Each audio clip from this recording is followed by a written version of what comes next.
Hello అండి అందరికీ. అందరూ ఎలా ఉన్నారు? నిన్న మా వారు ఇంటికి సాయంత్రం వస్తూ ఈ గెనిసిగడ్డలైతే తీసుకొచ్చారండి. వీటిని చిలకడ దుంపలు, స్వీట్ పొటాటో కూడా అంటారు కదా! మేమైతే ఎక్కువగా గెనిసిగడ్డలనే అంటాము. ఇంకా ఇంటికి తీసుకొచ్చాక నీట్‌గా అయితే క్లీన్ చేస్తున్నాను. మా పిల్లలైతే చాలా రోజుల నుంచి అడిగారు. అడిగి కూడా వాళ్ళు కామ్‌గా అయిపోయారు. ఎక్కడ పెద్దగా బయట కనిపించలేదు. ఇవి అంటే కేజీ 50 రూపీస్ అంట. చాలా బాగున్నాయండి.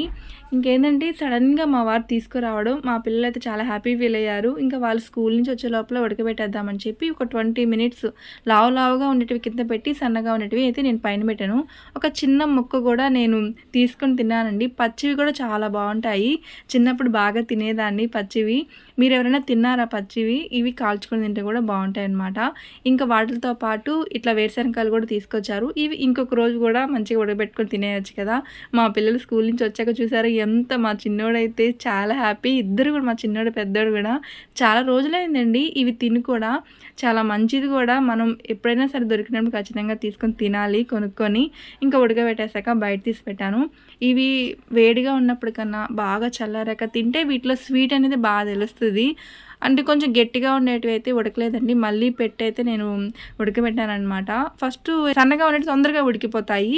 స్వీట్ అయితే చాలా బాగుంది. వేడి వేడిగా తిన్నాను.